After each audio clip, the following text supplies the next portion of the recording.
Happening now on Grid Tonight, Racing Bulls and Red Bull announced their 2026 Formula One driver lineups. Did they get it right? Collie Roving Perry will begin his single-seater education in New Zealand next month. Is this a good way to help him prepare for his new career in Super Formula? Online abuse has been the topic of discussion in the last few days in Formula One and supercars. What happened in Qatar and Adelaide that has so many people across the internet so fired up? Hello to all of our viewers watching here in the United States and around the world. Welcome to Grid Tonight, your weekly motorsports news program. I'm Kobe Lyman, and with me tonight are Joshua Birch from JB Motorsports and Matt White from Grid Endurance Performance, plus Tanner Smith from Pitbox Press later on the show with a special report from the courtroom. So be sure to have all of your questions ready for that. And we encourage everyone to interact with us in the chat, support us through Super Chat, and visit gridnetworktv.com for our latest content. We have quite a bit to discuss tonight, so Josh, take away with our top story this evening. Thank you, Kobe. Hello to you, hello, Matt, and hello to Tanner behind the scenes and to everybody watching. Yeah, I can't wait for more news on that later on. I've never been hooked to a courtroom drama more since the Amber Heard and Johnny Depp trial. It's quite exciting. So let's get into a little bit of other drama that Formula One has been creating as well, ahead of a title decider. All eyes again are on Red Bull and Racing Bulls because they have confirmed their 2026 Formula One driver lineup. Now, once again, four-time Formula One world champion Max Verstappen will have a new teammate as Isack Hadjar is receiving the promotion from Racing Bulls. Now, in his rookie season, Hadjar has been impressive, winning the teammate battle over Liam Lawson and scoring a podium at Zandvoort.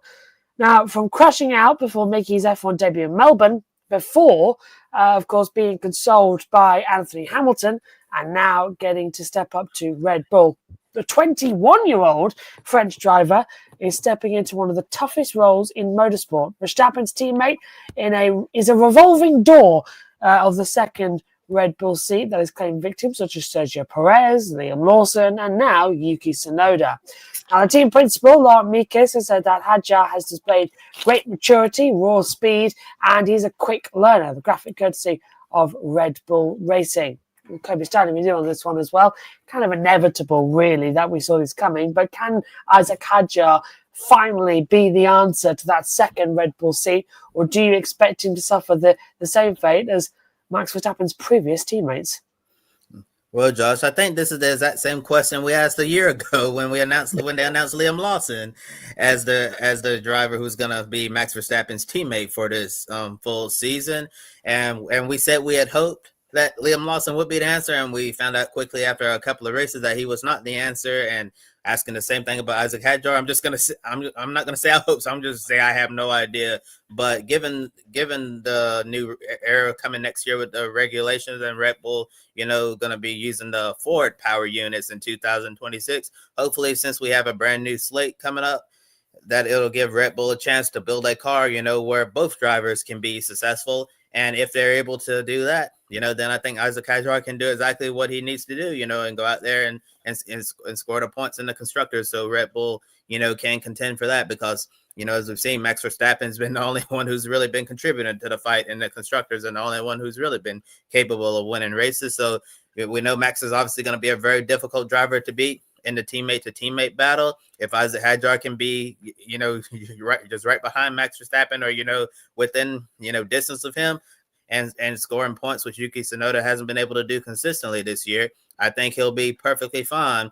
Although I do think topping Max Verstappen is going to be very difficult. But I think given the clean slate next year, maybe we could see Isack Hadjar have a good run. But if Red Bull continues to make the same mistakes they made in the past, and build a car suited to Max Verstappen's like and only, Isack Hadjar, might follow in the footsteps as a Sergio Perez, as a Liam Lawson, and as a Yuki Tsunoda, has been a Verstappen teammate who ended up failing in Formula One. But I certainly think Isack is a talented young driver. I think he's done some great things this year, at Racing Bulls, and getting a year of experience under his belt in that environment is going to be good for him. And now moving up to the big Red Bull team, a lot more pressure on him. He's going to have to go out there and perform, and we'll have to wait and see if he's ready for the challenge. Well, good evening, everybody. This was kind of expected and has been sort of trailed for the last couple of weeks, hasn't it? That there would be a change. And yesterday we finally got news that there would be. I think this is my feeling about this now, as we are in this rule set. We're so far down the road in this rule set. We've got 3 days left of these cars being run, plus the rookie test at the weekend at Abu Dhabi. We're right down the bottom of the rabbit hole with this current spec of car.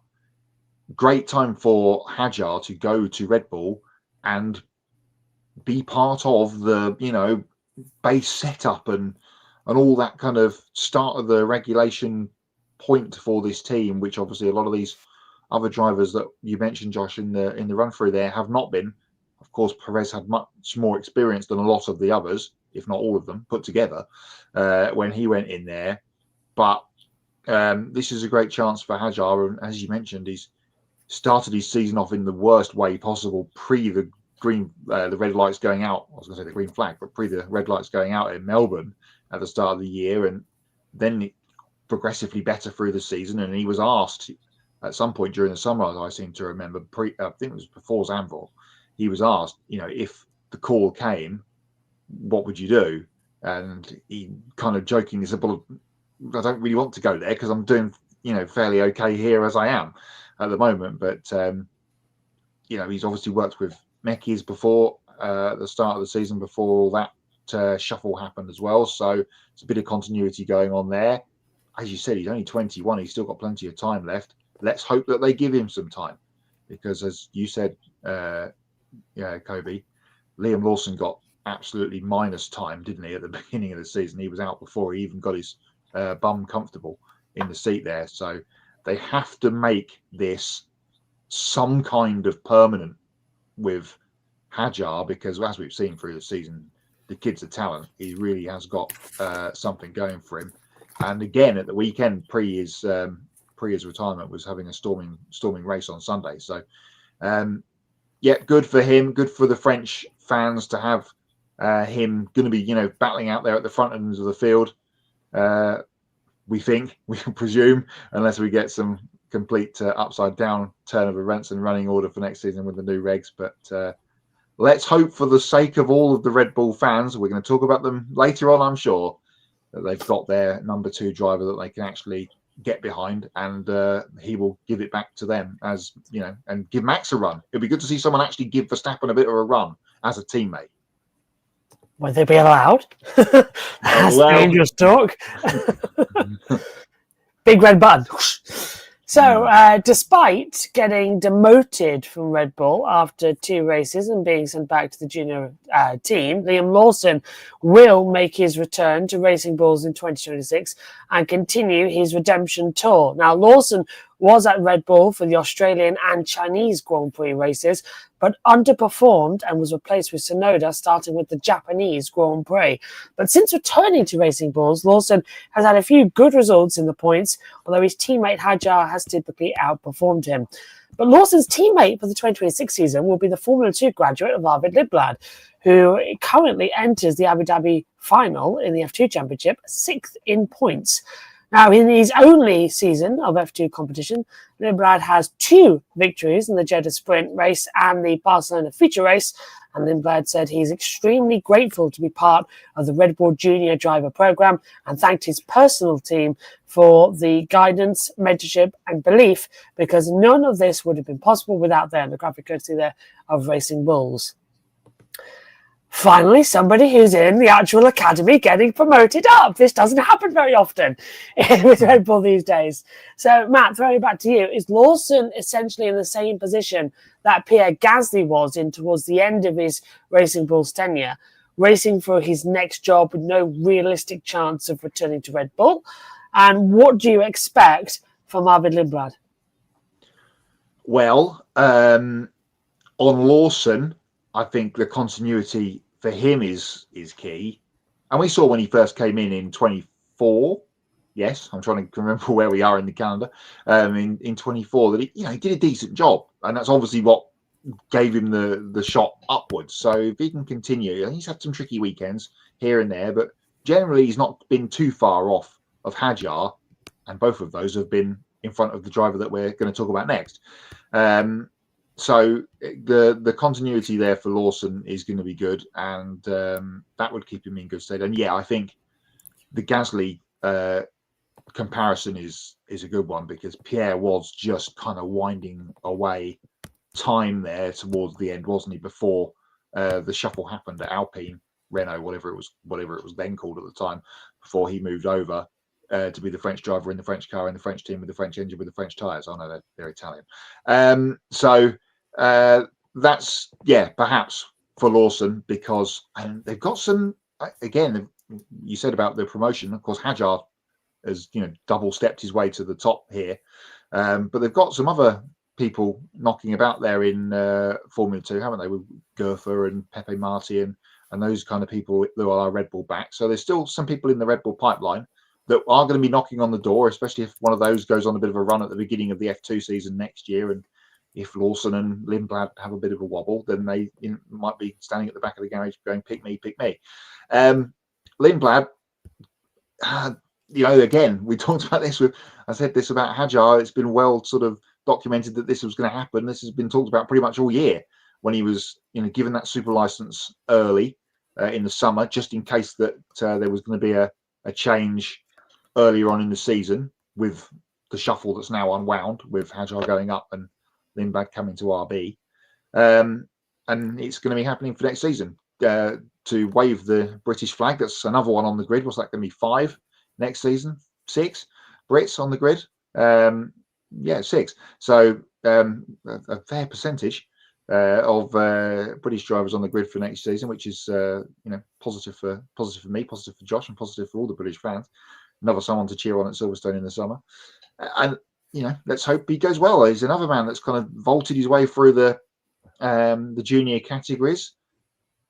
Let's just hope he's not the next in the Red Bull burnout pipeline, as we've seen over the last couple of years. And you can, perhaps add a couple of people into that from elsewhere, sort of Jack Doohan and people like that have come in, burned very, quite brightly, but for a little bit of a shorter time than they would have hoped. So, positive for Lindblad. Let's again, a lot of this is all going to, with Hadjar as well, a lot of this is all going to be down to car performance and how if these teams have got the setups and stuff right with the new regulations for next season, because that will be key to the running order.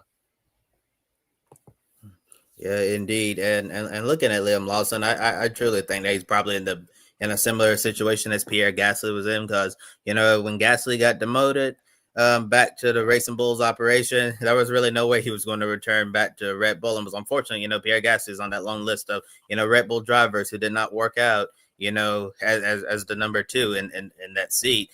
But as you see, after he got out of the Red Bull family, Pierre Gasly's, just been doing just fine, over at Alpine, outside of the Red Bull circle. So I'm sure if Liam Lawson, continues to, build on what he's done this year with Racing Bulls, and, and if they give him a good car, get good results, he could very well, earn a spot somewhere else on the grid outside of the Red Bull family and continue his Formula One career outside of the doors of Red Bull. But I do agree with you, Matt. I think it's really good that he's going to be returning to the same operation and get another year of experience under his belt with this team and see what they can do together. But yeah, I don't really see him potentially returning to Red Bull. But maybe if Isack Hadjar, does what the last few Red Bull drivers have done in that car, maybe we could see a swap around and like they've done in the last couple of years or so. But yeah, I like where Liam Lawson's at right now. I'm glad he's getting another opportunity, to race in Formula One, because I know that they could have possibly, put in some other drivers in that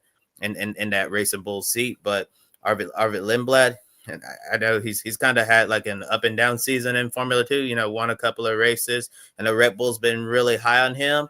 And I certainly wish him the best of luck in his rookie season in F1. I remember I talked about Arvid Lindblad early in the, I think it was on this show, or it was on the wrap-up show. It was when Arvid Lindblad was a not, because that Monza feature race in Formula 2 had this year, that's one of the worst races I've seen from maybe not one of the worst races from a driver I've seen this year, but that was probably one of Arvid Lindblad's worst races that he's ever had. He took one driver out, and then on the very next restart, took another driver out and himself out of that race. So that was a really bad day for Arvid Lindblad, but that was just an outlier because he is a very talented young driver, and I'm sure he's going to get along well at Racing Bulls. And it's always exciting, to see young talent come into the series and just seeing what they can do overall. And Matt, you were talking about some of the, young talent in the Red Bull Junior team. And I think you mentioned Pepe Marti. I think Pepe Marti is, off to Formula E. So I'm not really sure what that does. Oh yeah, forgot about that. I'm not sure what that does to his Formula One driver prospects, but probably not in the cards for him. And I got Nikola Solov, who is going to be going into Formula 2 full time next year. Been watching him in Formula 3. I think he has a lot of talent. He's even been racing in Formula 2 at the back end of the season. He's been extremely impressive.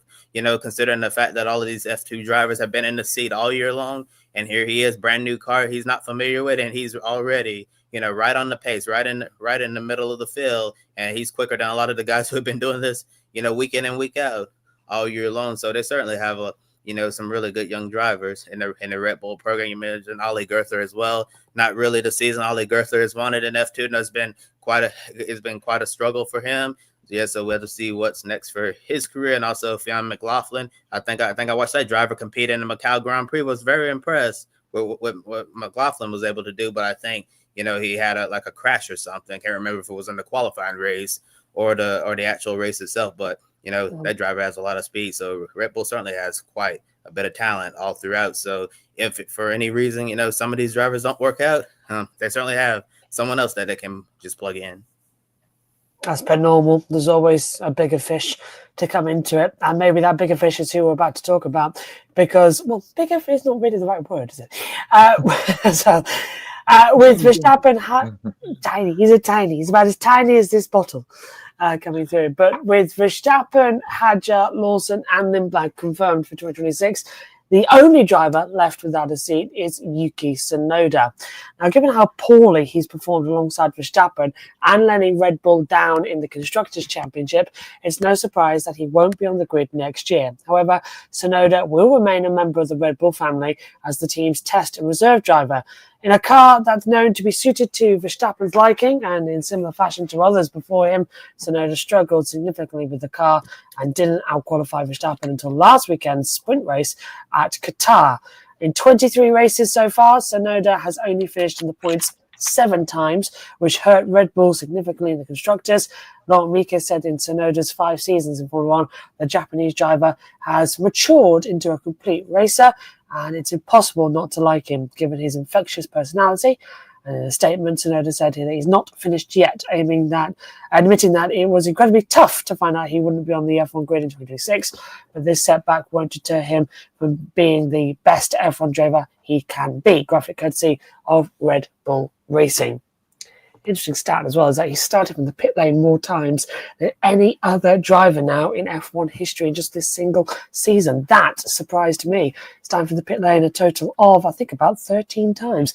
Arvid Lindblad should have got a good season in the Racing Bulls next year. Can't wait to see how he and Isack Hadjar perform. Some Adam coming in. Good morning, Adam. Coming in. I think it's going to be quite interesting, but Kobe, going to you on this one. What's next for Yuki Tsunoda's career, and do you see him returning to the F1 grid in 2027? Well, the only way I can really see Yuki returning to the grid, I guess I'll start off in the Red Bull family. If someone in that lineup, completely flops.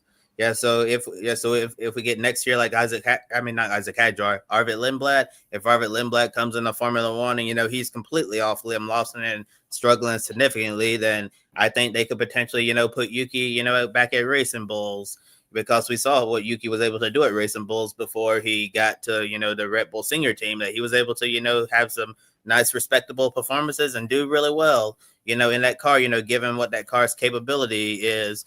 So I think that could potentially be an option. I would be surprised if Yuki returned to the actual seat at Red Bull. I mean, like, if, let's say, we're not wishing this on anyone, if a Max Verstappen or Isack Hadjar, since Yuki is going to be the test and reserve driver, so if something happened to any of those guys, and also I assume, with Racing Bulls as well, anything happened to any of those drivers, Yuki would be the first one they're going to call up, to fill in. So Yuki's just going to have to stay ready next year if the opportunity ever comes. And we know in today's day and age, the chances of that happening are unlikely, but you never truly know these days. But in the statement Yuki put out, just say he's going to work as hard as he's ever done before and do exactly what he needs to do, is, given the role of test and reserve driver, just try to prove, that he deserves to be here in Formula One. And a lot of people wondered if he could potentially be in play at Aston Martin, It's going to have the Honda power units, starting next year in 2026 as we get into this new set of regulations. But as we know, Aston Martin is going to continue to run back the same driver lineup with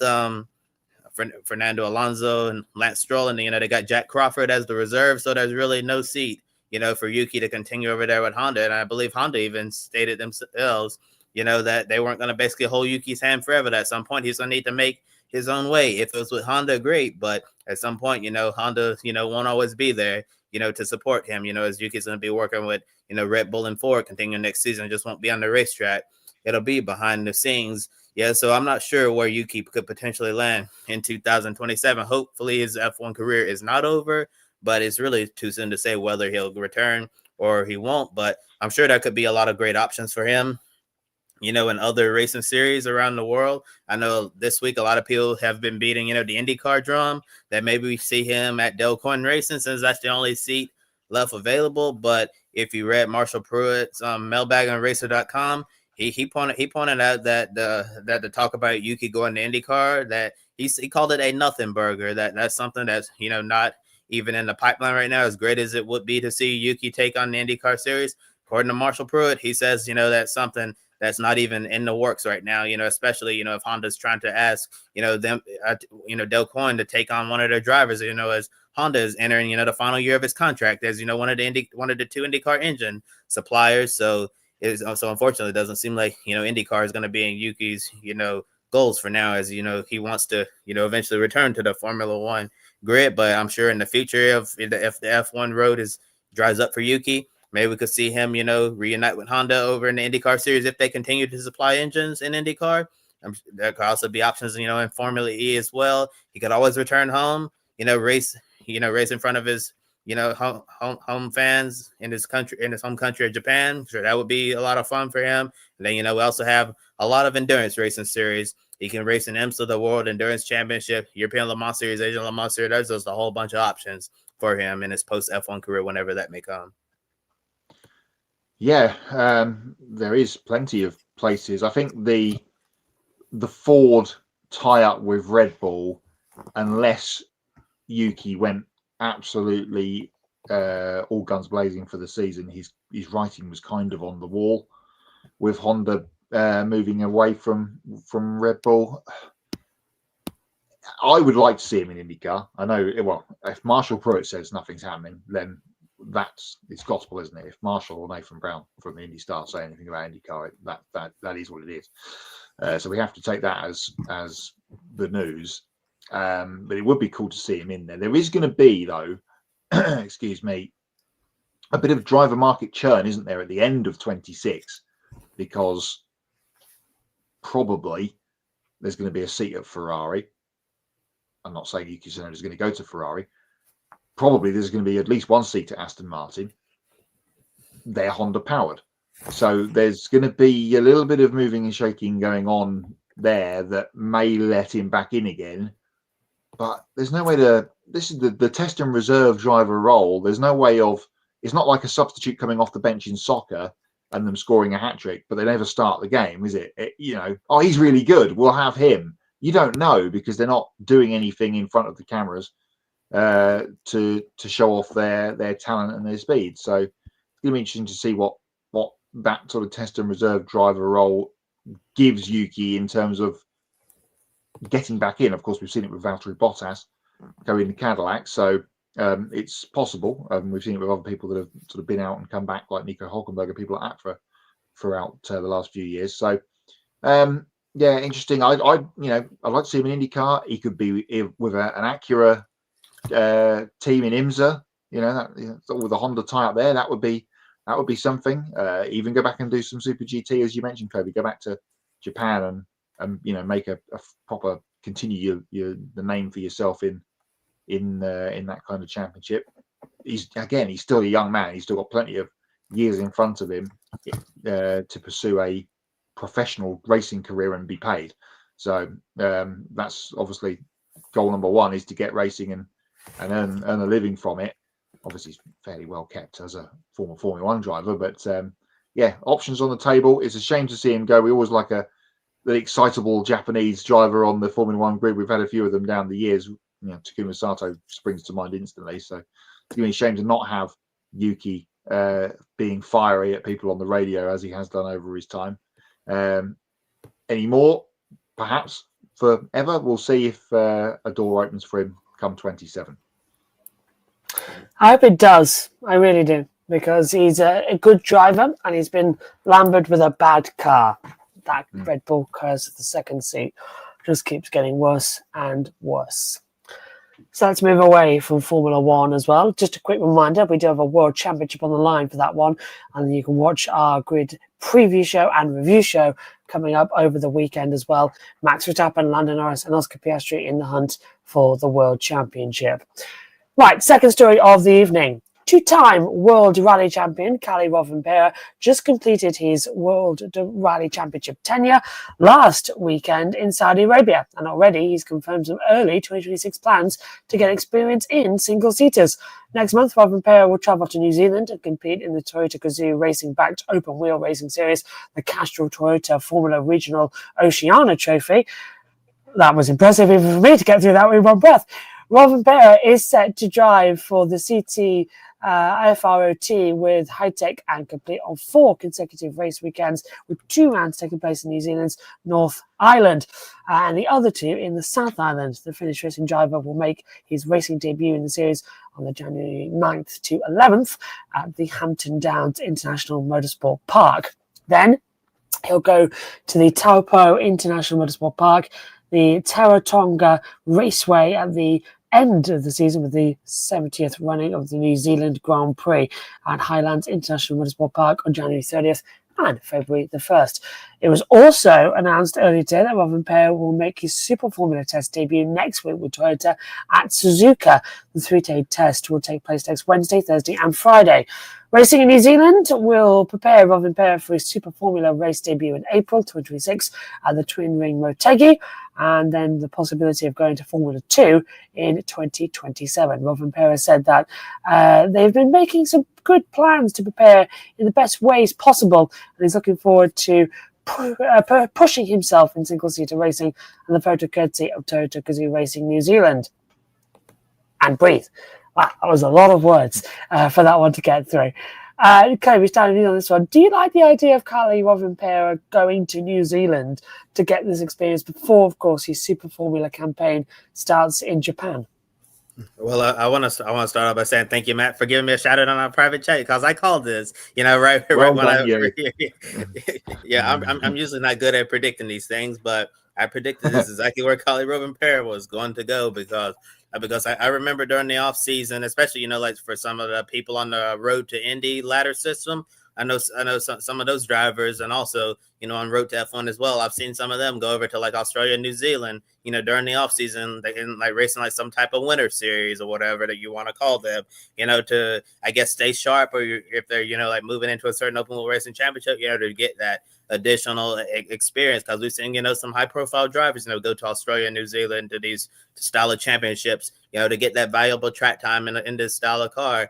And I think before going into a highly prestigious championship like Super Formula, Kalle Rovanperä is going to have to get some type of open wheel racing experience. I know he's already tested the Formula 2 car in Europe, and now he's going to get a chance to get behind the wheel of this car in New Zealand. I think it'll be really good for him, to learn how the car, behaves on the brake, and understanding, the tires, and just, completely night and day difference in the style of racing he's going to be doing. This not going to be rallycross racing anymore. He's not going to be, he's not going to be on the ice, on the, gravel, the tarmac, all of the stuff that he's used to in World Rally Championship. That this is going to be single seater open wheel racing. And in order to be competitive in the Super Formula Championship, he's going to need to get as many reps as he's going to get. And I really like the structure of this championship, where it's basically 1 full month of racing every single weekend. So it's not like he's going to race a week, then take a few weeks off and come back.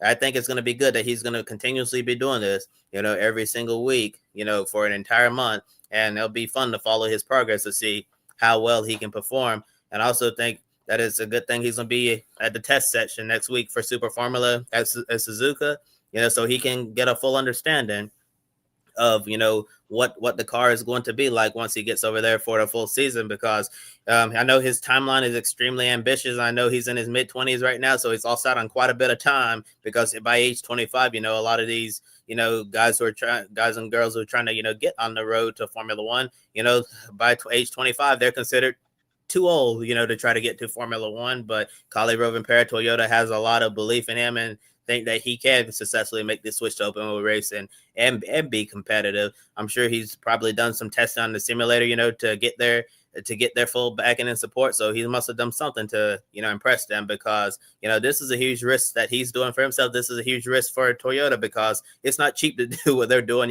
by investing in Kalle Rovanperä himself and making sure that he has a chance to, achieve his ambitions of going to Formula One, because it's going to be difficult making the switch from rally to try to go up to Formula One. And I think the test session next weekend, Suzuka, is going to be really important for him to, get used to the tire compound they use over in Super Formula, and getting used to, like the team and all of that, and just, how those Super Formula cars handle. And it'll be interesting to see if lap times come out, see like where he is compared to, all of the other competitors, over in the Super Formula Championship. And even if he's a little bit off, during the test, I'm going to say, that doesn't, really matter as much, because he'll have time to learn. Yeah, but what matters is how much he's going to improve, throughout the end of the 2026 Super Formula season.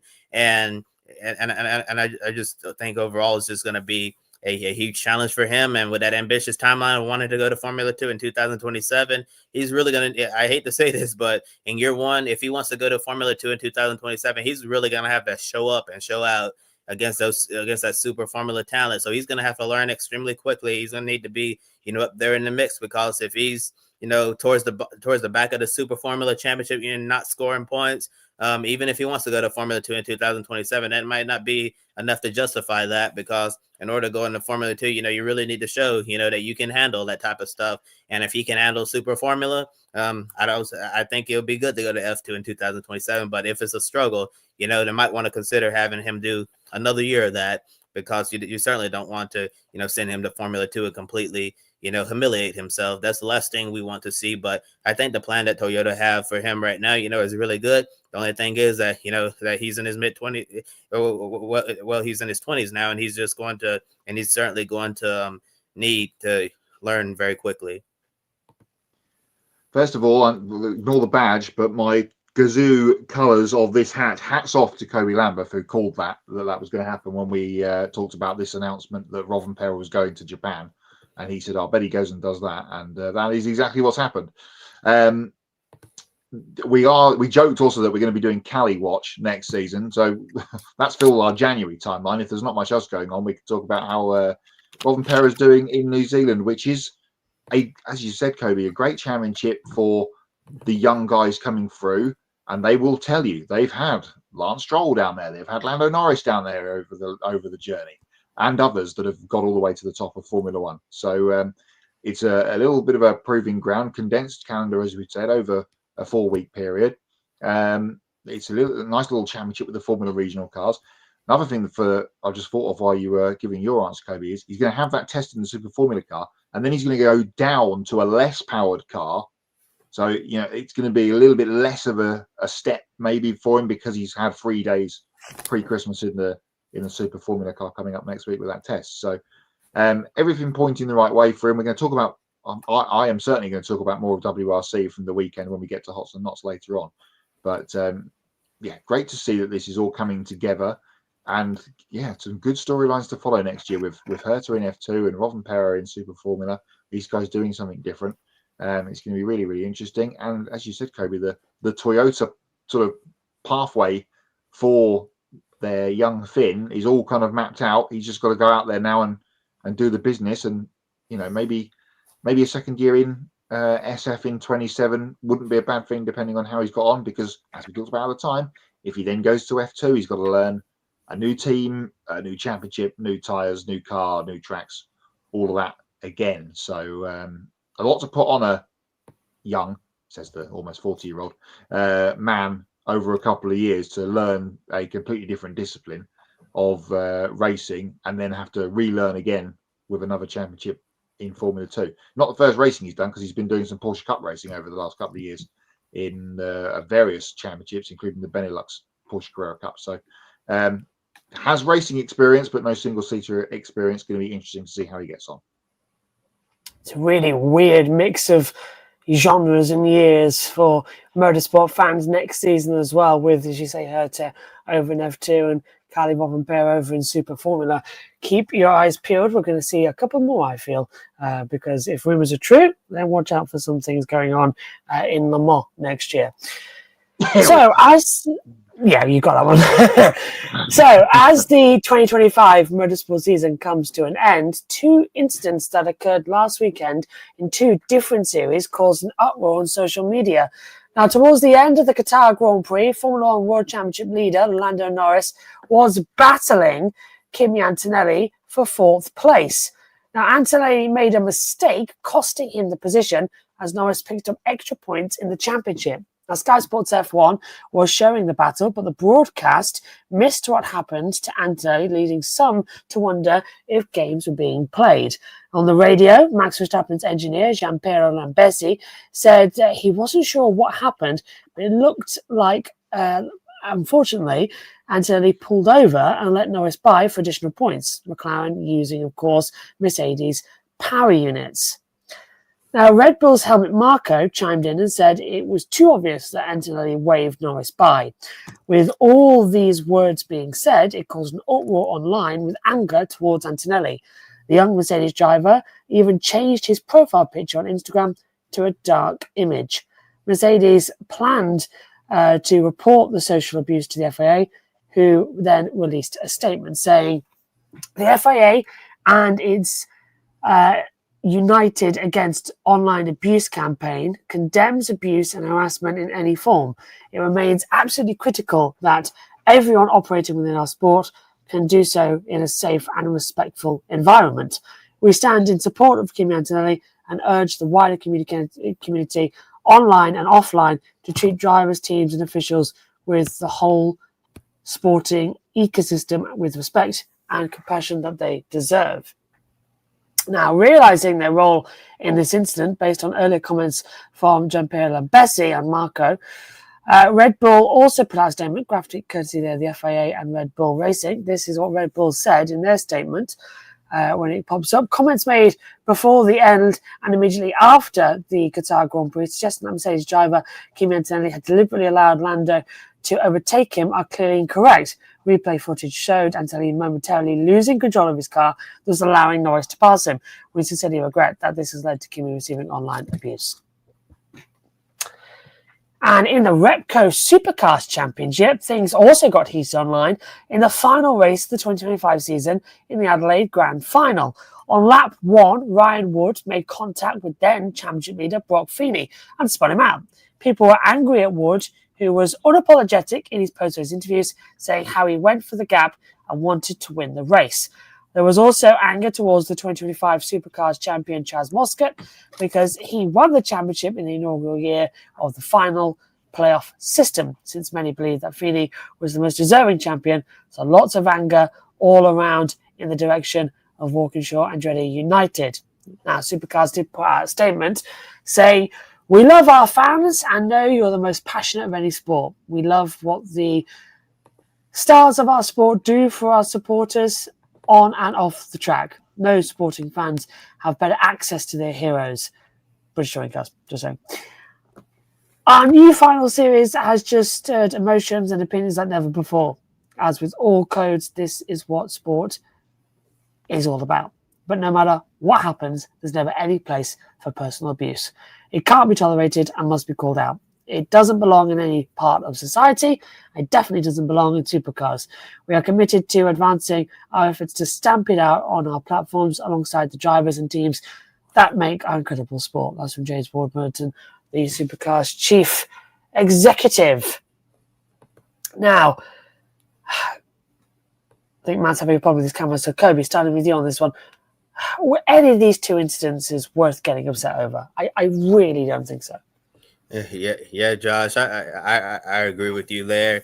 And uh, like what are we gonna do with society, right? When you get put someone behind the keyboard, they're just gonna say, just a whole bunch of nonsense. Like the way I see it is, I love sports of all types and all of that, but I try hard not to let it, get to a point, where I'm sending someone death threats or, just being just downright nasty, and evil towards someone I don't even know personally. I think it's really sad, what's happened all around and what has happened to Kimi Antonelli, what's happened, to Ryan Wood, Chaz Monster and the entire Walkinshaw Andretti United team over in the Supercars Championship. Yeah, I think all of these awful comments people have been making, is certainly uncalled for. And, anyone who said anything, that's nasty, they should be ashamed of themselves because this is certainly not the way to be.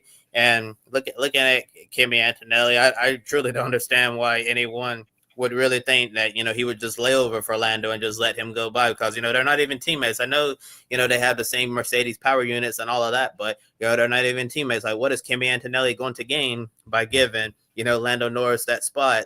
Yeah. Later on, we obviously found out that he clearly, just made a mistake there and, then Lando was able to take advantage, in that situation.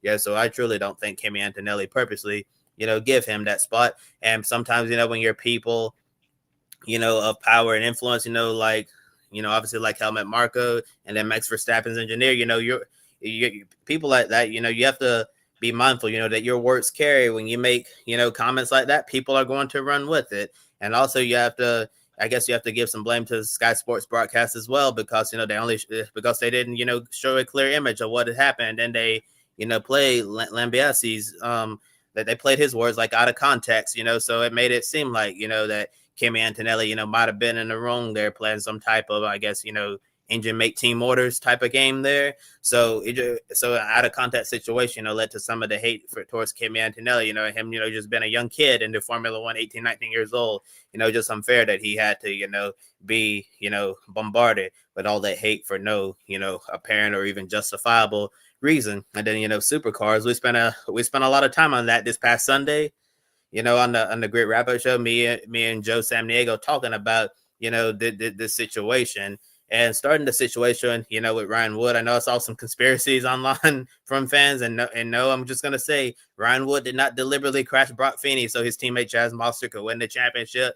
That's absolutely not a thing at all, and I'm sorry if you believe that, because that's not the case at all. Yeah, nobody told Ryan Wood that your goal is to wreck Brock Feeney, and so your teammate can win the championship. The way I saw it, on Sunday I said that you can place blame on both drivers in that situation, because Brock was in a position where he didn't need to, defend so aggressively. And Ryan Wood, he should have been, mindful of his championship competitor there, that he didn't need to, throw it so hard to the inside, and Brock didn't really need to block there. And, it just turned into a mess for both of them, as, Ryan got, a time penalty there, and then, Brock's engine was going to fail him anyways. But, the incident on that one could have certainly been avoided. But I know Ryan Wood, some of the hate directed towards him, he certainly didn't help himself after the race, because he wasn't apologetic at all. He basically said, hey, I was going for the win.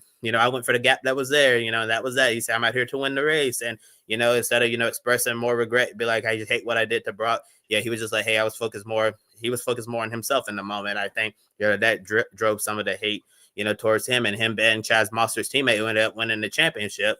I think that also, drove fans over the edge as well, to make it look like that it was some type of, deliberate conspiracy-like scheme, to get Chaz the championship. And obviously, people were mad because, of this new playoff format that Supercars introduced this year, with the finals, because in a traditional, year, Brock Feeney, would have locked up this championship, a handful of races ago, given he was the most dominant driver. But this is a case of hate the game, don't hate the player, because Chaz Monster did exactly what he needed to do under this finals format, to go out there and win the championship. So with all the rules in place in this system, Chaz Monster, played by the rules, and he got the championship based on the rules that were put into place. And so he is this year's Supercars champion. I know a lot of people, as Josh said, they believe Brock Feeney, deserved to win this championship more than any of the other drivers and all of that.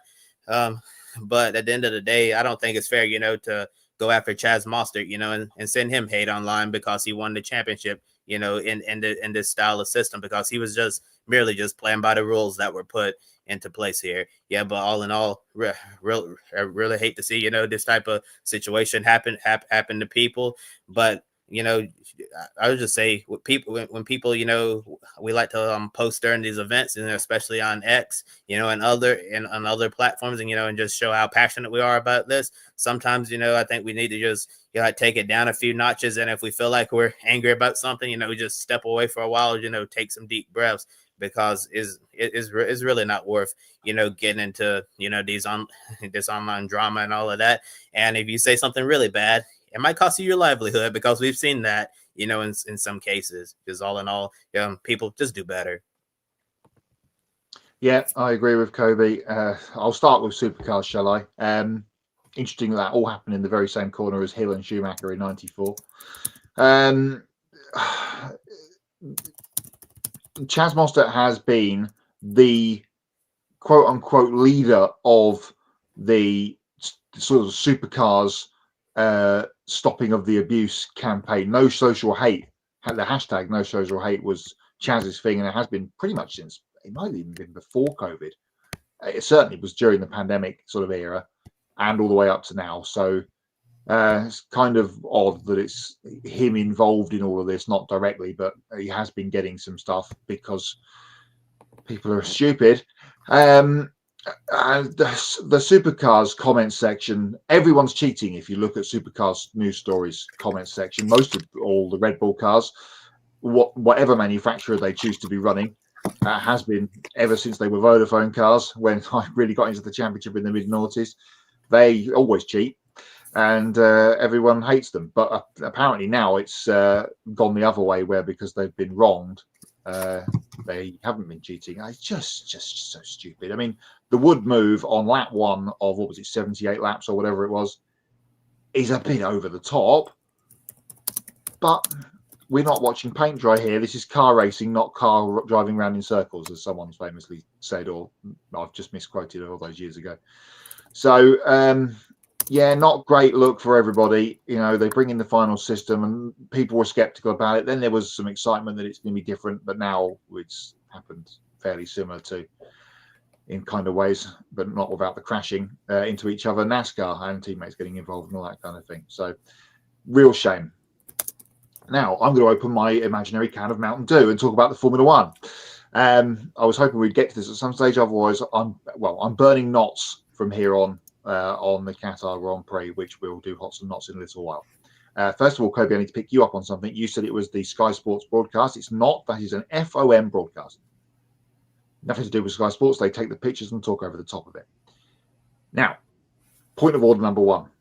As you mentioned, Josh, the actual incident in live shot was not seen, because for whatever reason they cut away to something else and came back to it, and then, Lando's in front. What's happened here? We didn't get a replay at the time, but someone in the FOM truck decided to go, he said this, bosh, press the button, without him seeing it, without us seeing it, because GP's watching Max Verstappen's on board, and he's just gone, he's let him through. I'm really trying not to swear here. Absolute BS. What an absolute joke. And it's a wonder why people don't like Red Bull's Formula One team, isn't it? Because after all the GP stuff and all the people with their thumbs going, oh my goodness, look at this. Helmut Marko then chimes up, who has yet to see a replay because he's gone from the garage to underneath the podium and cheered his race winner on, as he's got every right to do at that point. But he's not seen a replay. Someone sticks a microphone under his gob, and of course it goes wah, and spews rubbish as it normally does, because he hadn't seen the incident and he just decided to jump on the bandwagon. And again, it's a wonder why people don't like the Red Bull Formula One team. Kimi Antonelli, I'm sorry for him, because it was a double mistake, because he missed the first corner and then that got him wide and he was on the dirt and made the mistake and Lando went through. What a couple of days he's had. Undeserved, because of course Mercedes are trying to finish second in the Constructors' Championship over Red Bull. Yes, that's quite correct. So why would they give away points in a battle for the Constructors' Championship for second place, which is cash money? it's all an absolute disaster. And much like 2021, which I'll get to in potential knots later on, it's not over, people. Absolute joke. The whole of F1 Twitter, take a damn hard look at yourselves because you're all flogs. It was, I must admit, when I saw it in commentary, very much like GP, we were watching the telemetry and I was going like, I was literally going like, oh yeah, he's letting through. Is that because it's a McLaren and they're both using Mercedes engines? Is that some sort of strategy? Because it did look like he just moved out of the way. And then after the race, we saw the replay and I was like, oh, actually, no, he really did just make the mistake. It was like he's gone wide, he's made the mistake, that's fine. And I put my hands up to it as well. But FOM have been more and more shocking. They really have. Yeah. And that radio message, I'm really annoyed about. That's what's got to me more. Because I understand where GP's come from, because hands up, I did it as well, because FOM didn't show us the facts. But I don't know why it was repeated after we saw that replay. It's like, he didn't do it. We know it's just really annoying. And Ante's got nothing to do with the title fight. Leave him alone. Leave him alone. That's the second place, which Mercedes look like they're going to easily deal with. Ferrari dropped the ball on it. So, yeah, Red Bull can finish third. Get on with it. Accept it. Go after the driver's title. Absolutely mental. More on that in Hots and Nods, as you said. Absolutely. We might be here for a while tonight, guys. But since we don't have any grid EPI updates this week, we know everybody has been following the trial of 2311 Racing and Front Row Motorsports versus NASCAR. Now, as a result, we have invited in Tanner Smith from Pitbox Press to the show tonight to give a full recap of what's happened after day 3 of the trial. Tanner, welcome to you. This is Motorsports' version of Amber Heard and Johnny Depp. Take it away. What have you got for us? Well, that's quite the introduction, Josh, and happy to be here with you both and Kobe as well. Let's just get right into this. So just to take everybody back, to give everybody as much of an explainer for this whole case as I can, I've compiled as much information as I can in as concise of a way as I can. So we got to go all the way back to September of 2024. So buckle up. This case has been brewing behind the scenes of NASCAR race weekends after a take-it-or-leave-it offer from the sanctioning body made for a perilous evening for race teams.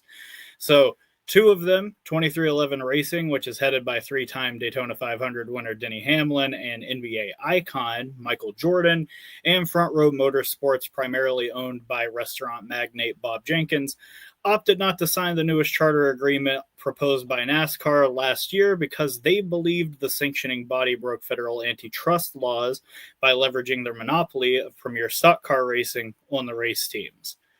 This manifested in negotiations of the charter agreement that the teams claim were not held in good faith, which led to the teams receiving unfavorable terms, including, but not limited to, a continued lack of decision-making participation, their costs for showing up to the track not being covered, and critically, the charters having an expiration date of 2031, a 7-year term, unless the teams decided to sign an additional 7-year extension where their charter earnings aren't even guaranteed to change upon signing the extension, even if the media deal does go up in value. Since then, both sides lawyered up and spent much of the last 15 months squabbling amongst themselves in a North Carolina courtroom, trading barbs and evidence to prove their points with various results. This includes texts from Michael Jordan calling the other team owners, using other terms, weak for not sticking together on their shared issues. Denny Hamlin saying his despise for the France family that owns NASCAR runs rather deep, and texts from NASCAR executives where they called RCR team owner Richard Childress a, quote, stupid redneck, among other colorful pejoratives, that owes his fortune to NASCAR and that he should be taken out back and flogged. Not only that, documents found in discovery seem to indicate that NASCAR would like to abolish the very idea of team ownership and have all of the drivers under contract with the sanctioning body and not the teams. Initially, The teams won on their second filing of a preliminary injunction last December that retained their charters from 2024 for the 2025 season, as well as granting each team a third charter that they purchased from the now defunct Stewart-Haas Racing last year. But subsequent appeals from NASCAR as well as Creative on-the-fly rule changes from the sanctioning body for open teams led to that preliminary injunction being nullified and voided, forcing the 6 total cars between the 2 race teams to run open for the remainder of the 2025 season. This made the season and the lawsuit financially risky for the teams. NASCAR did file a countersuit where they claimed 2311, Front Row Motorsports, Hendrick Motorsports, and RFK Racing were, quote, moving like a cartel as the teams attempted to collaborate through the Race Team Alliance, a committee where the race teams work together to advocate for the mutual interests of the teams as a whole. However, that countersuit was thrown out late October after NASCAR lost a summary judgment on the market with which this case would revolve, that market being premier stock car racing. This is because NASCAR themselves identified that very market in their countersuit, collapsing their entire argument. In essence, NASCAR, in the eyes of the court, is not seen as a competitor to other racing series such as IndyCar or Formula One, nor are they considered a competitor to other major American sports such as the NFL, NBA, WNBA, MLB, MLS, or NHL. After repeated attempts to settle the suit, the parties met in the Charles R. Jonas Federal Building in Charlotte, North Carolina on Monday morning, December 1st, to begin this trial. Jury selection featured a number of interesting moments, including a couple of potential jurors being dismissed because they couldn't be impartial about Michael Jordan, as well as a Hendrick Automotive Group employee being dismissed due to ties to team owner Rick Hendrick, a Hendrick Motorsports fan as well, that said that she could not be impartial towards Hamlin was also removed, and a NASCAR fan that said he believes the France family is killing the sport was also removed from the jury pool. Once the 6 jurors and 3 alternates were selected, Judge Kenneth D. Bell, a 2019 Trump appointee, slammed the gavel to commence opening statements.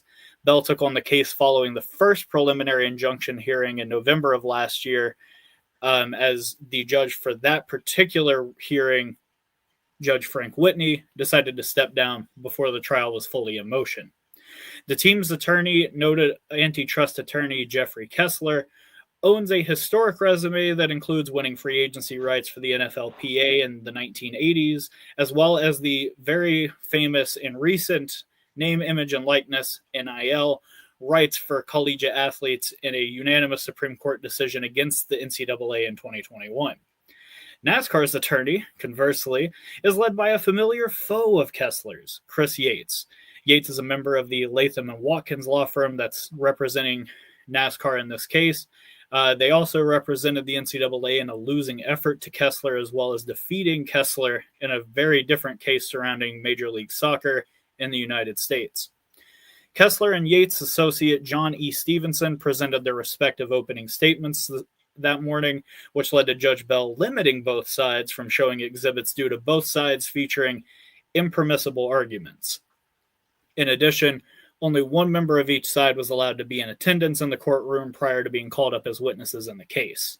For the teams, they selected Michael Jordan as their corporate representative, while the remaining team owners, Hamlin and Curtis Polk, as well as Bob Jenkins and Jerry Freese for Front Row Motorsports, were sequestered.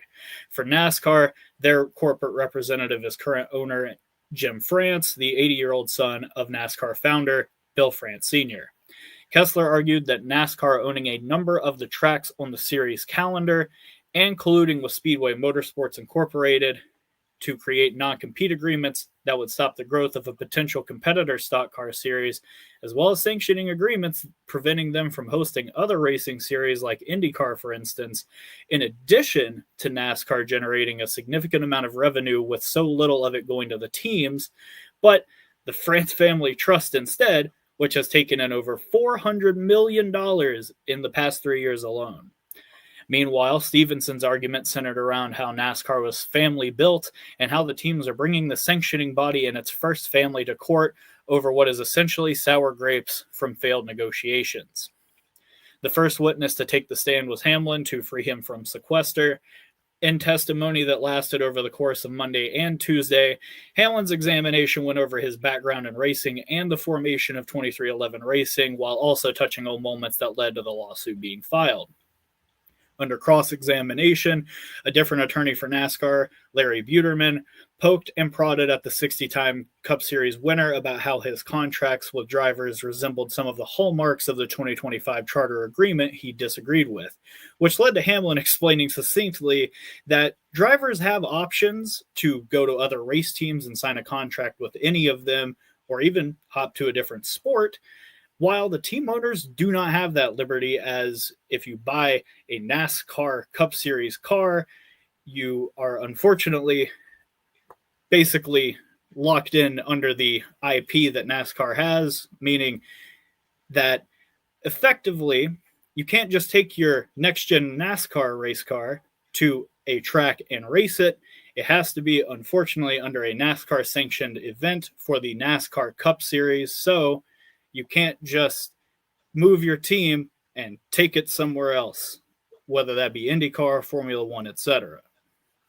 So, shortly after Hamlin left the stand, Scott Prime, NASCAR Executive Vice President and Chief Strategy Officer, filled in for his line of questioning, where Kessler peppered him about NASCAR striking down independently owned Speedway Motorsports Incorporated from hosting SRX races, which was the Superstar Racing Experience, a summer racing series where Tony Stewart and a number of other big wigs in racing got together a number of talented drivers from a variety of different racing series to, host events on local short tracks. Basically, what happened is when that promotion was still active, they wanted to host races at Speedway Motorsports Incorporated owned tracks, but due to NASCAR sanctioning agreements, they were unable to. In addition to that, Kessler continued to press Prime over ideas like Project Gold codes and contracts with Speedway Motorsports and their racetracks, which Prime said he had, unfortunately, little to no knowledge of, despite in an email where he stated that the one-year agreements they used to sign with Speedway Motorsports left their properties vulnerable to a sale or other racing series that could threaten NASCAR. Now, in court, Prime claimed under oath that the multi-year agreements are about protecting properties that NASCAR values the most. In a further round of questioning today, Kessler tilled new ground by talking about how the next-gen car was never put up to a vote by the race teams, as well as jumping into how the France family intends to own a charter in the Cup Series or multiple charters going forward, ultimately to fill a race team. Something granted to them in the 2025 charter agreement, in fact. Prime also testified that teams were told NASCAR couldn't greenlight the $720 million asking price to cover costs for the teams each year because, quote, it would bankrupt the sport.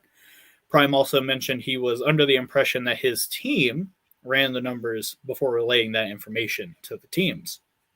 There was also much talk between Kessler and Prime about the initial charter agreement signed back in 2016, but Prime ultimately acknowledged that the subject was out of his depth as he had started in late 2015 with NASCAR and not in the position and capacity that he currently holds. Kessler also asked about what would have happened if the teams like 2311 and Front Row didn't sign the agreement back in September of 2024, and without saying explicitly, Prime admitted that the charter system would have been no more.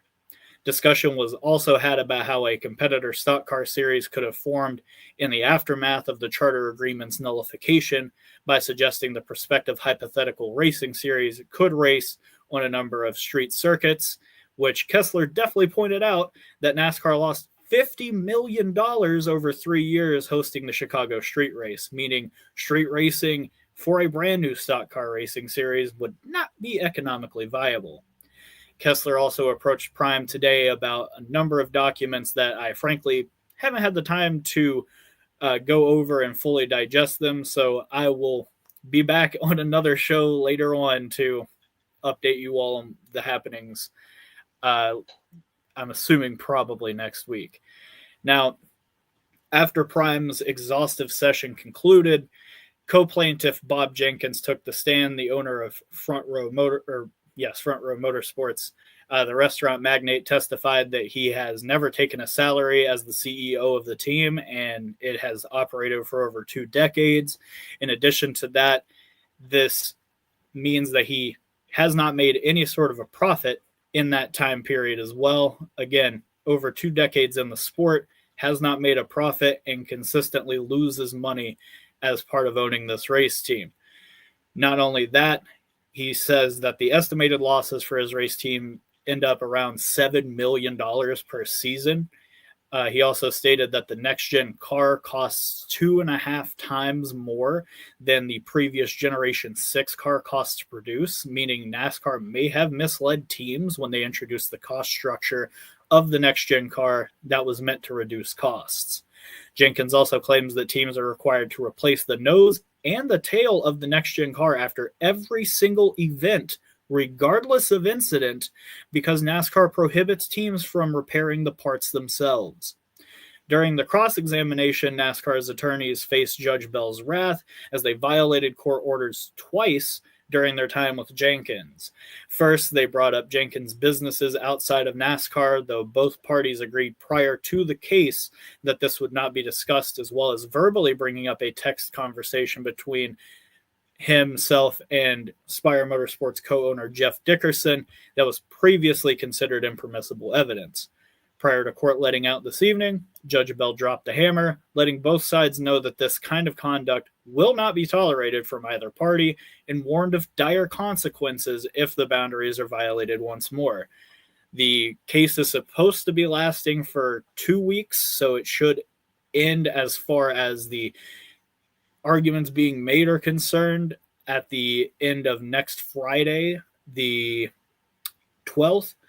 And from there, the jury will be able to deliberate for a few days before coming to a verdict. Obviously, there have been concerns from multiple journalists in attendance based on the exhaustive list of witnesses that are, being potentially brought into this case, that there's no way this court case lasts as long as they expect it to, but I guess we'll just have to see. But that's all I've got, guys. Is there any questions in the chat that we might address about this, or any questions you guys had about it that I didn't cover in my little summary there? I thought it was a wonderful summary, personally, as well. It's all handbags at dawn, starting up as well. Just wait and see if anything just pop up on our screen here from the comment section. But Matt, it really is, it's all hell already to begin with, and everyone getting very heated in the courtroom. Yes, one group of billionaires fighting another group of billionaires for millions. Make it make sense. It's very messy. It's going to get worse through next week. They should just settle this.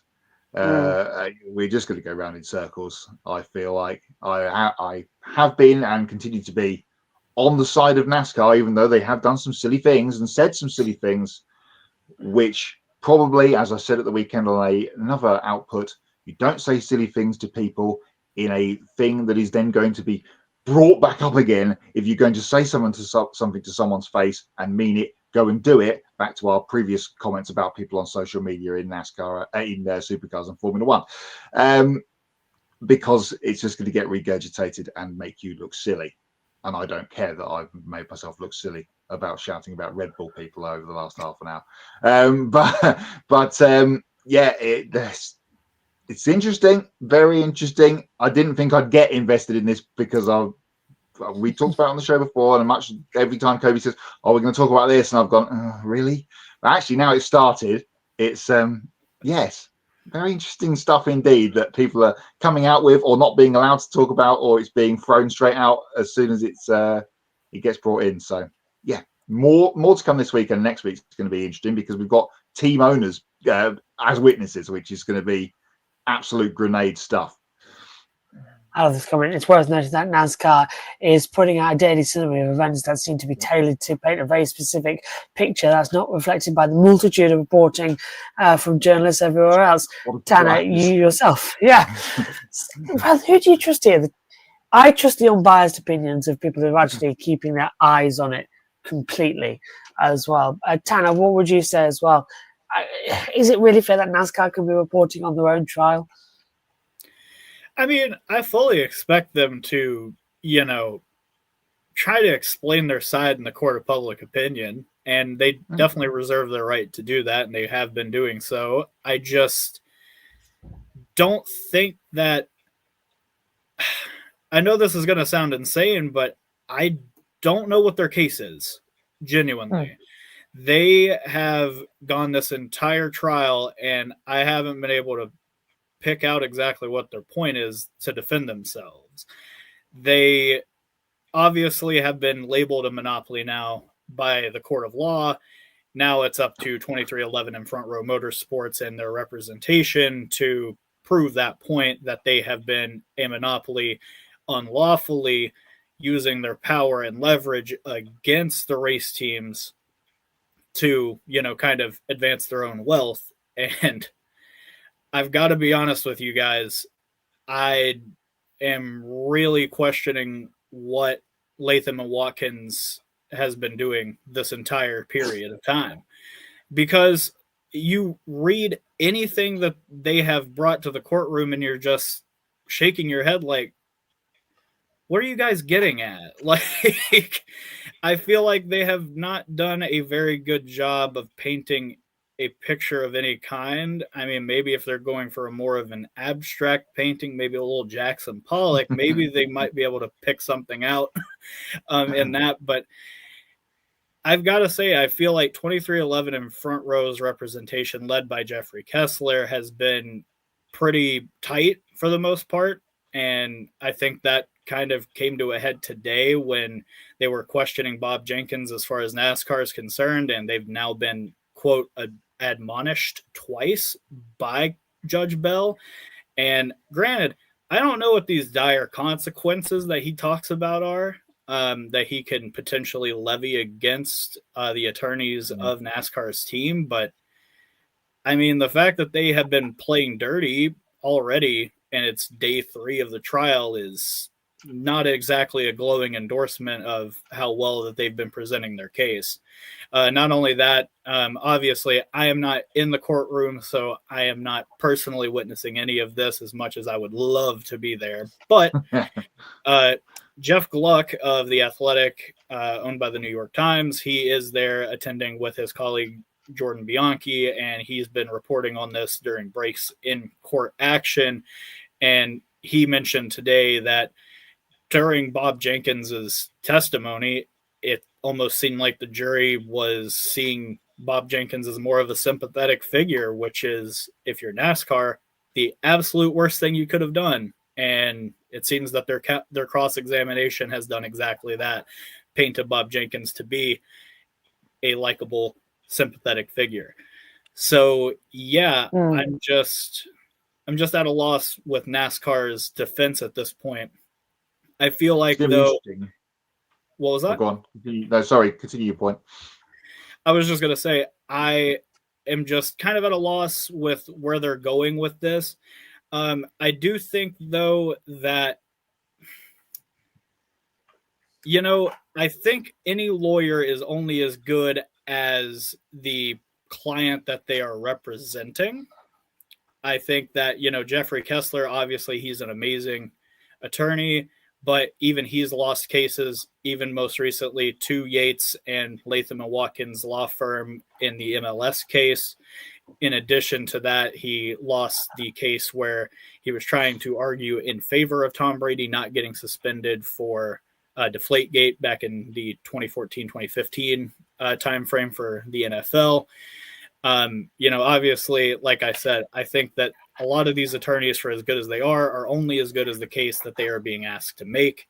And I've got to be honest, I don't know if NASCAR has a case here to defend themselves, because every bit of information that has come out, including and especially the fact that there is a France family trust that gets automatically imbued with hundreds of millions of dollars every year that those people are not earning by doing anything, is certainly going to hamper their case. So I mean, I know that I have been staunchly on the team's side this whole time, but I have been trying to go into this with as much of an open mind as possible. But every bit of evidence that I have seen come out over these past 15 months lead me to believe that the teams are on the right side of this. But ultimately, I don't know what happens to this case at the end of it if the teams win. I obviously have tried to explain what I think could happen. You can go over to pitboxpress.com and, obviously check that out. We'll try to link that in here before the end of the show. But I got to tell you guys, I'm not exactly feeling too confident about the France family's case here. I don't know if they have one. Interesting. What I was going to say was, pick up on JJ's comment as well. It's interesting. You hear in other big court sort of reporting day after day stuff where, it's going one way and then suddenly it swings back the other way. Maybe NASCAR is hoping for that second half of the court swing, perhaps. As you say, Tanner, we're only 3 days down in this. He's going to go on probably for at least another week and a half at the very least. And then I guess we're not going to hear anything until after the Christmas break. But we could perhaps see another swing back. JJ says it doesn't even feel like chess and checkers between the two parties. It feels like the 23-11. And FRM are playing chess and NASCAR is eating the pieces, which is an interesting turn of phrase. Oh, fond and fancy. Checkmate. I feel very sympathetic towards FRM and a team that has been a mainstay on the grid for 15 plus years and has won races recently in Indianapolis and Daytona. I'm on the verge of tears here. And some Matthew Owens. By the way, YouTube has started using your @ as your username. So if you don't have a username, it will show up as an @ So if we don't know who you are on your @ tell us who you are on your actual comment. We know who Matthew is because we're behind the mic. We know it's him. But Tanner, back to you. Yeah, and actually our lovely commenter JJ Turnip is actually Jay Allen that writes for us at Pitbox Press. So nice. Wonderful. Hello. Yeah, nice to have them obviously percolating in the chat with questions. But yeah, I mean, especially someone like Bob Jenkins, who has worked his entire life to create this fortune that allows him to own a NASCAR team, for him to be losing $7 million a year on average is just grotesque, especially again when the France family is pocketing $100+ million a year for genuinely no reason. So yeah, it's going to be interesting to see how these attorneys continue to make their cases and weave in all these different exhibits and such. But as The Athletic, they had an attorney as a guest this week, and I'm sure she's going to be on tonight, Shannon McMenemy. She did mention in one of the post-trial videos that they've done that basically there isn't really any silver bullets or smoking guns left for NASCAR because they have tried to get this case thrown out. They've tried to obviously file a countersuit that's been thrown out. They've tried to get summary judgment to turn the case around. And by all measures, it seems that if they had a smoking gun or a silver bullet to actually point towards the race team, it seems that they would have already used it. So, yeah, and I mean, all of the stuff that we've had come out that isn't going to be used in the case, like the very interesting comments from Jeff Dickerson, Spire's team owner, about Marcus Smith that I'm not going to repeat here. Obviously the text messages about Steve Phelps and Brian Herbst talking about Richard Childress that I mentioned in the summary. Those are just exhibits that aren't even going to get used in the case, and they have been extremely explosive, so much so that Richard Childress is thinking about independently filing a lawsuit against NASCAR's upper brass. So, yeah, I like I said, I'll be very interested to see how this all plays out, but I intend to be here and help walk everybody through here as much as I can. Just waiting to see there's some news that's coming through. Go on, Matt. Matthew Owens with the sarcasm font on yet again there with his comment. Good evening, Mr. Owens. Yeah. If you're losing money every year, That's you know, exactly straight out of Jim France's mouth. You should just try winning more. It's like, well, we sure would like to. They are front row motorsports, and they do hardly, unfortunately, start on the front row to fit their namesake a little bit more. But it's not for a lack of trying, as you can tell. I mean, that team has shown extreme incremental growth, especially over, I would say, the last 12 years or so, since they won their first race at Talladega in 2013. But even still, like, it's such a hard grind to the top of the NASCAR Cup Series, and unfortunately a very costly one. Jay says here, when NASCAR takes sponsors that are in or coming into the sport, it's kind of hard to get sponsors for a team that doesn't see much success. Hard to compete with your bosses. And yeah, it's hard to disagree. I mean, you've got to look at Xfinity, for instance. Do you think that they could be, putting more races on 2311's cars with Bubba Wallace and Tyler Reddick, who they have sponsored in the past, when they're paying, I would say upwards of $20 million to be a premier partner of the NASCAR Cup Series? You got to wonder. Just a little bit of news that's come through as well that Best Seafood will return for Ty Dillon's second full-time season with Carlo Racing as well. So Ty Dillon definitely returning next year, and Seabest are returning as well. And some breaking news that's just come through about 5 minutes ago. Tanner, thank you very much for your company and the wrap-up on what is a very entertaining case in the NASCAR world that's been dominating the latter half of the season. I'm sure we'll be back next week with more news as well. Thank you very much. Indeed. See you guys. See you later, Tanner. Take care. Good night. And now I'm going to hand over to Kobe for more news around the motorsport world. Thanks, Josh. Time for some more motorsports news from around the world. As he just said, Connor Jones is returning to Nice Motorsports for a part-time schedule next year. In 2025, he ran 5 Truck Series races with Nice and is set to share the number 42 Chevrolet Silverado with Tyler Rive. He'll run the majority of the races in that truck. And so far, Jones has made 27 career starts in the Truck Series with a best finish of 11th place back in 2024 at Charlotte Motor Speedway when he drove for Thor Sport Racing.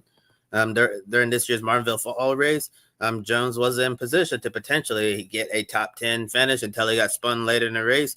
Nice CEO and president Cody Efall said there were a few times earlier this year when Jones was their best performing driver, and feels like that got overlooked because he didn't necessarily get the finish to back it all up. Photo courtesy of Nice Motorsports, and also Nice made an announcement earlier today of another driver who's going to be in that number 42 Chevrolet short track racer. Parker Eatman's also going to get some time in that seat as well. So Nice Motorsports starting to ramp up their 2026 NASCAR Craftsman Truck Series driver lineup all across the board. BMW M Team WRT announced its GTP driver lineup for the 2026 IMSA WeatherTech Sports Car Championship season. Dries Van Thor will return to the number 24 BMW for the full season, but he'll have a brand new co-driver as Sheldon van der Linde shifts over to that seat from the sister car. Robin Franz is set to join for the Michelin Endurance Cup races, with Renee Rast completing the lineup for the Rolex 24 at Daytona, with van der Linde going to the number 24 BMW. That means Philip Ing will go over to the number 25 BMW full-time and join a new co-driver, Marco Wittmann. Kevin Magnussen will be in the car for the Enduros, while Raffaele Marciello does a one-off at Daytona, graphic courtesy of BMW M Motorsport. McLaren added 3 drivers to its Formula One driver development program. 2 of the top 3 drivers in this year's Formula 2 championship joined McLaren, starting with the 2025 F2 champion Leonardo Fornaroli. Since Fornaroli won the F2 title, that means he obviously cannot return to the series next year, so this gives him a chance to take the next step and finally get involved with an F1 team. And then 5-year F2 veteran Richard Verschoor will also get a shot to move forward in his career and work with McLaren. The team also signed 2025 FI Car and European champion Kristen Costoya. The team's chief business affairs officer, Alessandro Alone Bravi, said all 3 drivers have shown great racecraft and with multiple wins and impressive performances in their respective championships this season. And it's a key priority that they continue to develop their talent pipeline and provide options for all of their expanding racing programs. Photo courtesy of McLaren.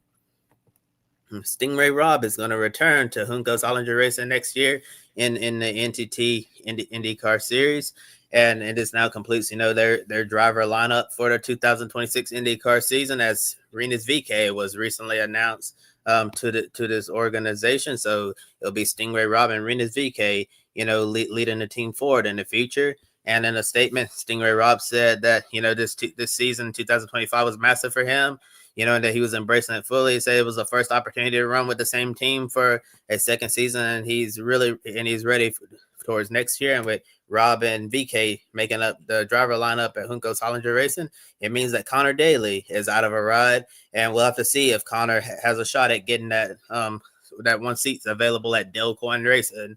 Alongside Dennis Hauger, but as of right now, Connor Daly doesn't have anything for the IndyCar Series in 2026. But Connor did, put out this statement right here, which I'm gonna make bigger on my screen so I can actually see it if it will come up. Oh yeah, and there it goes. Connor said, in response to missing out on the second seat at Juncos Hollinger Racing, Connor made a list saying that he was the driver to, score the best ever finish for Juncos Hollinger Racing. He had the best Indy 500 qualifying and race results in the history of Juncos Hollinger Racing. He also scored the most points by a driver for Juncos Hollinger Racing in that season. He also tied the best qualifying result in the history of Juncos Hollinger Racing. And against his teammates at Juncos Hollinger Racing, he won the teammate battle 17-5, showing that, he was outperforming, obviously, Stingray Rob, and others, who was at the team as well. But he said he was extremely proud of what they did together. And he said, thanks to the folks who put in, a lot of hard work. And he said, wish, had a chance to continue putting the pieces together, and he said, hashtag IndyCar, hashtag business, because, at the end of the day, while Connor Daly, was the better driver, of the two between Stingray Rob, and him, and all of that, at the end of the day, IndyCar is a business. Unfortunately, despite Connor doing a great job for the organization, he's gonna have to figure something else out. And see, Marcus Ericsson, told Connor, you deserve a spot on the IndyCar grid, brother. Just keep pushing. And then Stingray Rob, obviously Connor is frustrated that he chose Stingray over him. You have to give props to Stingray right here, for a really nice little short statement here, saying that your value was proved to a lot of people this year. I have a feeling we'll see you back on the grid soon. It was good being teammates this year. Thanks for all you gave to the team. So nice little exchange right there on social media between, now former teammates Connor Daly and Stingray Rob, in the graphic, courtesy of Juncos Hollinger Racing. And yesterday, the 2026 ARCA Menard Series West schedule was released. And as you can see on the screen, it's gonna start off at the very end of February at Kevin Harvick's Kern Raceway. And then you're going to have a combo race with ARCA National and ARCA West, at Phoenix. That race is going to be on FS1, while all of the others are going to be on Flow Racing streaming. And then after that, they're going to move on to Tucson, Shasta, Colorado, Tri-City. Then got two road courses. Sonoma's going to be back. And also Portland International Raceway as well, with the NTT IndyCar Series. Glad to see ARCA West stand in Portland. And then the final stretch of the season going to be at All-American, Madera, the Las Vegas Motor Speedway Bullring, return to Phoenix, for a second time. And unlike this year, Phoenix will not be the season finale race. It'll be the penultimate round of the ARCA West season. And then the season finale will end at Kevin Harvick's Kern Raceway. So Kern is going to be the season opener, and it's going to be the season finale. Graphic courtesy of the ARCA Menard Series. And then after losing his full-time seat in the Repco Supercars Championship, Will Davison, he's going to stay in the series next year, but transition into a co-driver role. And Will Davison is going to be driving for Penrite Racing. As they already got, their full-time driver lineup set, with young Matt Payne and Kai Allen. And then they recently announced that Tim Slade was going to be joining as an endurance driver. And now Will Davison is going to be the second endurance driver there at Penrite Racing. And Davison said in a statement that he's absolutely delighted to join the team at Grove Racing / Penrite in the next phase of his career. He said he had been admiring the progression of this team from afar over the last few seasons, and understand they mean business, which has been proven through their, by their success throughout this season at Bathurst, and also, during the finals. Graphic courtesy of Penrite Racing. And some more supercars news that come down the pipeline. The race formats were confirmed for the 2026 supercar season, and it's going to be one of the largest seasons ever, because we're going to have 14 rounds and a total of 37 supercars races. So we had 34 scheduled this year. We got to run 33 out of 34 races, so just going to have a few more next year, and it's going to be a big season for supercars because we're going to see more racing than we've ever seen, in recent memory. There are going to be races in every, Australian state, including the Northern Territory, and for the first time ever, they're going to be racing, consecutive weekends on New Zealand's North and South Island. So there's going to be a lot going on. The Repco Sprint Cup part of the season, Sydney Motorsport Park, you got Albert Park, you got Taupo, then you got Ruapuna Raceway, then go to Tasmania, Darwin, Townsville, Perth, and then obviously Queensland will end the sprint part of the season, and then you'll get into the enduros at the Bend Motorsport Park and the Bathurst 1000, and obviously in the season, with the finals with the Gold Coast, Sandown, obviously. The Adelaide Grand Final, and we're also going to see the return of the Super 440 format as well.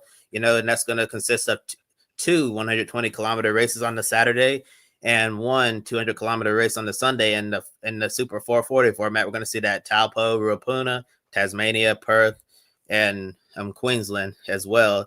Yeah, so we're certainly gonna see quite a bit of action there, and looking towards the end of the season. I know we just, had the inaugural year of the Supercars Finals playoff system, and Supercars confirmed that that's not going to change, that we're going to see the exact same format that we saw, in the season just a few days ago, and that will be back in 2026. And I'll be interested to see how that gets along in next season. And Supercars chief executive James Warburton, he said the drama and excitement we've seen in 2025 set a new benchmark for supercars, and he believes that will be taken to an entirely new level in 2026.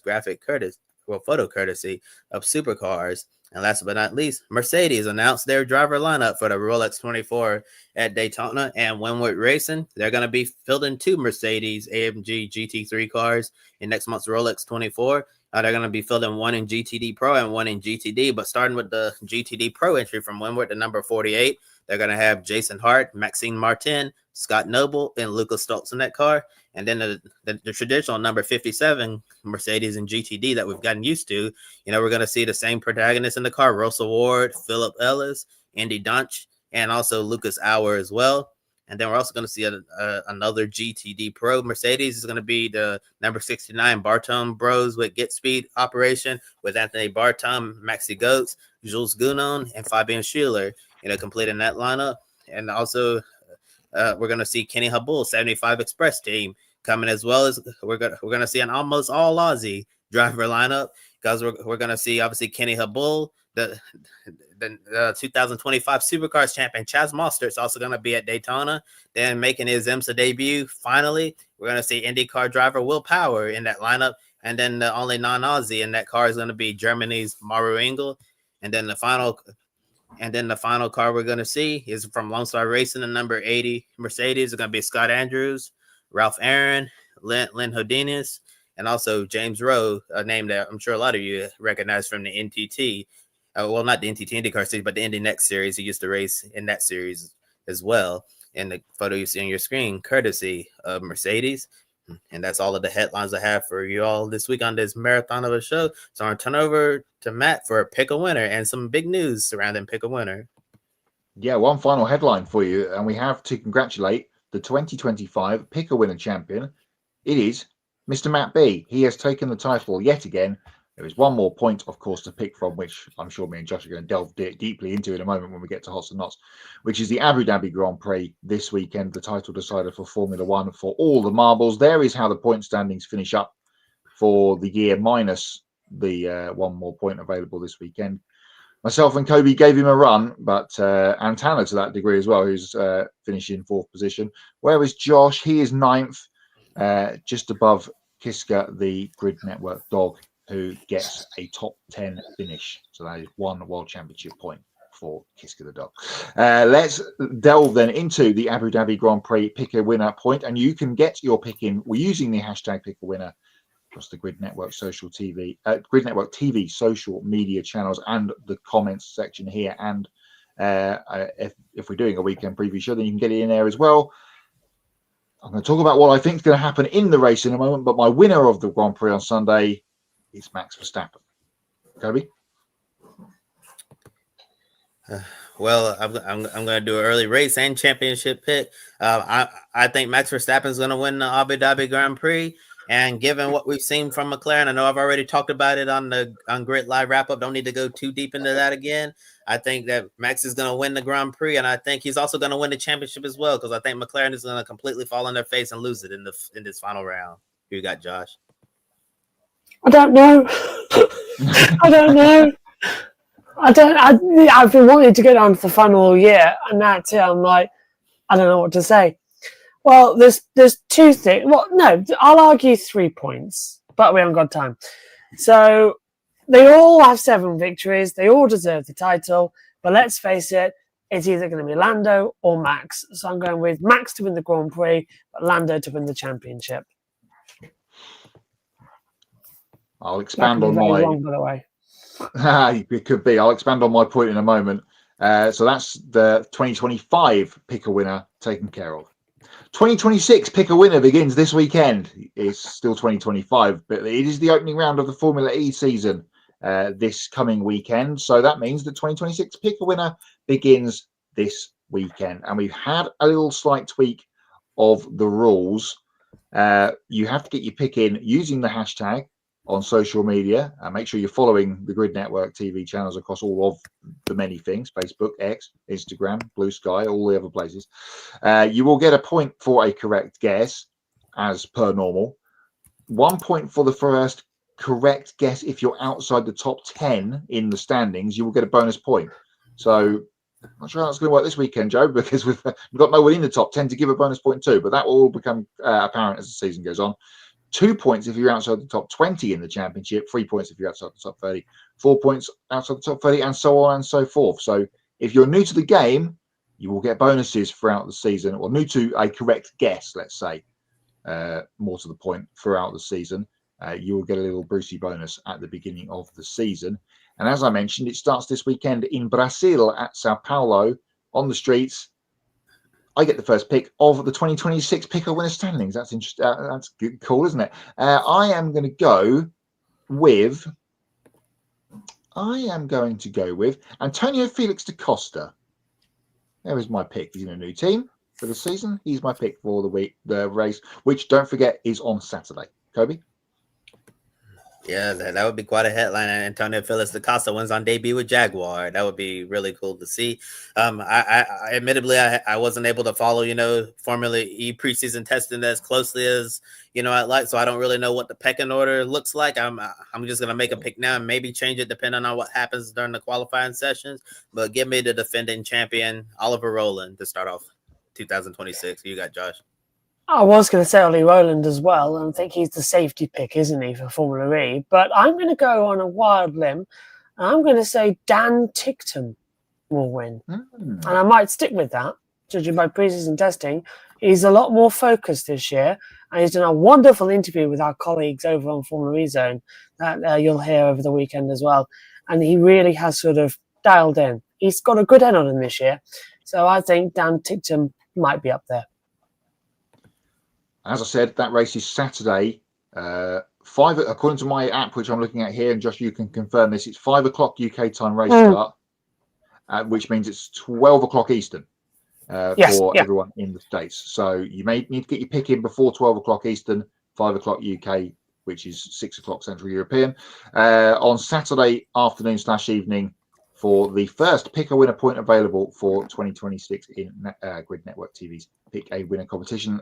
Adam is going with Max to win. He's going with you, Josh. He's going with Max to win the Grand Prix and Lando to win the championship. Still 1 more point, or 2 more points really, available for 2025 Pick a Winner. Although congratulations again to Matt Lee, who is the champion for a 2nd year in a row. He is also going with Ollie Rowland to win the Formula E season opener. Let's do a quick wrap up of Hots and Knots to finish the show, as we have gone much longer than I thought we were going to go tonight. Should we just all combine this all into one thing rather than doing Hots then Knots, because go for it kind of goes in. I'm going to start with saying not COVID-19. That's a not. Matt, it's 2025. Yes, but if it wasn't for the world stopping incident of 2020, we wouldn't be having Formula One races at the Losail International Circuit in Qatar, which is absolutely terrible for car racing. Proved again at the weekend. Shocking. Yeah, sprint was boring. Grand Prix was only interesting because we had to keep swapping tyres over. Watched the sprint live. Didn't watch the Grand Prix until last night. And as a friend messaged me, he said, "Watch to lap 8 and then wind forward to the last lap." And I wish that's what I'd done. First race, I had used one of these, a lip microphone. Now, this is a professional commentator's mic. I wanted one of these for over 20 years, and it's brand new. And you do it by holding it up. So this bar at the top hits your top of the lip, right? I had to hold this up for the entirety of the sprint, and nothing happened. I had to hold this up for the entirety of the Grand Prix, and not a lot happened. My arm felt very dead at the end of it. I had to keep swapping. But I've got to hold up this weekend at Yas Marina, and I know there's a title fight going on, but I'm not exactly convinced we're going to be in for a great race. Because everybody likes to say, oh, 2021, wasn't that, a great race for the action and the drama? I was like, where were you? It wasn't really. No, you watched lap 1 and then you watched lap 50 onwards. You didn't watch the entirety in the middle where nothing happened. Honestly, that's everybody, you melancholize it. 2010. Oh, 2010, what a fantastic season. Ruined by Yas Marina because Sebastian Vettel led from pole position, and then the safety car came out because Schumacher spun around and Petrov hit him. And we had Sotil hit him. And then we had Alonso stuck behind Petrov, as well as Webber, for the entirety of the race, for over 50 laps. Couldn't move. That's not racing. And then you fast forward, 2014, Hamilton, double points. Hamilton took off into the distance, Rosberg dropped back, then had a problem. Done. 2016 was the only time it was entertaining, and it did go down to the last lap, but they couldn't overtake. That was the entire point. That was Lewis trying to back Rosberg into whoever it was behind, wasn't it? In the late half of the race. Max. Yeah. So the whole point was, you can't overtake. 2021, we've changed the circuit and you can now overtake. Yeah, brilliant. Didn't work for 50 laps. And then new tyres came in and the new corner decides a champion quite controversially. It doesn't work, this place. Why? I literally sat here and I thought to myself, why the hell isn't the final in Sao Paulo? Why isn't it there? Why are we going to... We've had such an interesting season where it's not been the greatest, but it's slowly been building up. And if it would slowly be building up to Interlagos, it would be a classic title decider immediately. But we've gone to a MotoGP circuit that is about as big as a Scalextric track, and we've gone to Yas Marina, which, no offense to it, has about as much soul and as much life and party as Grimsby Town Centre does. It's nothing. That's my hometown, by the way, if anybody knows, Google it.